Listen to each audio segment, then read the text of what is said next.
कामचोर देवरानी।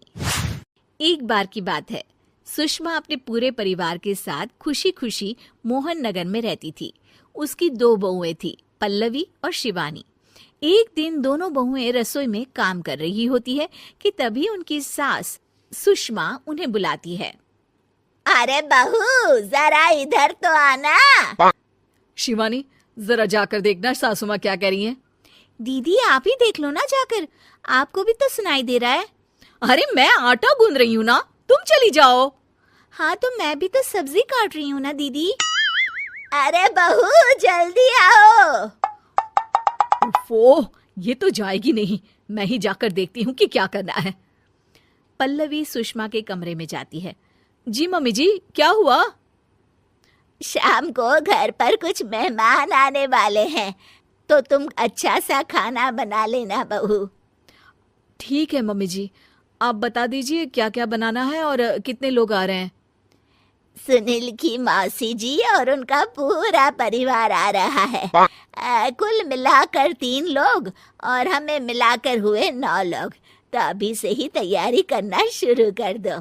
और हाँ, घर की सफाई भी कर देना, हाँ अच्छे से। जी मम्मी जी, सब काम हो जाएगा, आप चिंता मत कीजिए। पल्लवी शिवानी को घर में मेहमान आने वाले हैं इसके बारे में बताती है। क्या 9 लोगों का खाना बनाना होगा, घर की सफाई करनी है? बाप रे, सासू माँ ने तो हमें घर की नौकरानी ही समझ कर रखा है। ऐसा नहीं बोलते शिवानी, हम इस घर की बहू हैं और घर के काम करना हमारा फर्ज है। दीदी तो है ही सासू माँ की चमची, जब देखो सासू माँ सासू माँ।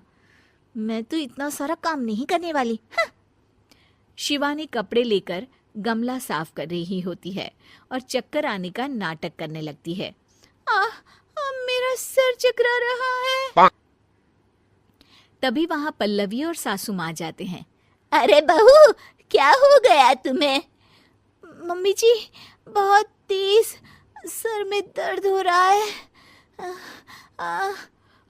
तुम एक काम करो शिवानी, आराम कर लो। नहीं नहीं दीदी, घर में मेहमान आने वाले हैं, मुझे आपकी मदद करनी चाहिए। अरे कोई बात नहीं शिवानी, तुम आराम कर लो, मैं सब काम कर लूंगी। ठीक है दीदी, अगर आप इतना कह रही हैं तो आराम कर लेती हूँ। शिवानी आराम से अपने कमरे में मैगजीन पढ़ रही होती है। इसे कहते हैं आराम की जिंदगी। इतना सारा काम। चलो सारा काम खत्म हो गया, शिवानी को देख आती हूँ। शिवानी अपने कमरे में ईयरफोन में गाने सुनते सुनते सो जाती है और उसके साइड में मैगजीन भी रखी होती है। पल्लवी वहां आ जाती है और वो सब देखती है। ओहो, तो मतलब सब काम चोरी का बहाना था। अभी बताती हूँ इसको।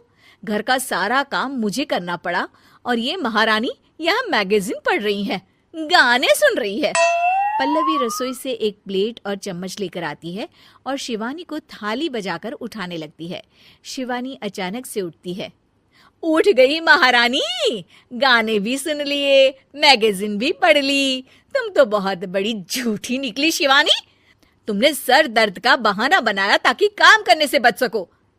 हाँ बनाया बहाना, तो क्या करती, इतने सारे काम करती। मुझे कोई शौक नहीं है चापलूसी का। क्या चापलूसी?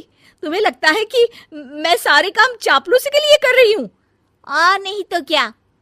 तभी वहां सासू माँ आ जाती हैं। अरे बहू, वो लोग बस आने ही वाले हैं, तुम तैयारियां कर लो। जी सासू माँ, तुझे तो मैं बाद में देखती हूँ। सब खाना खाने बैठते हैं और खाना शुरू करते हैं। तभी सुनील की मौसी बोलती है। वाह भाई वाह, खाना तो बहुत ही अच्छा बना है सुषमा जी, एक एक चीज में क्या स्वाद है। ये सुनकर शिवानी मुंह बना लेती है। उसे अपनी जेठानी की इतनी तारीफ रास नहीं आती। आपकी बहुएं तो बहुत ही अच्छा खाना बनाती हैं। हाँ, बनाती तो दोनों ही अच्छा है, पर आज ना ये सारा खाना बड़ी बहू ने बनाया है। छोटी बहू की तबीयत ठीक नहीं थी, सो इसलिए। मानना पड़ेगा सुषमा जी, आपकी बड़ी बहू तो बहुत ही गुणवान है। पल्लवी की तारीफ सुनकर शिवानी को जलन होती है। पल्लवी ये सुनकर खुश हो जाती है और शिवानी की तरफ देखकर उसे चिढ़ाती है। कुछ देर बाद मेहमानों के जाने का वक्त हो जाता है। मौसी जी सबके लिए उपहार लाई होती है। वो सबको शगुन के पैसे देती हैं और अंत में पल्लवी के पास आती है।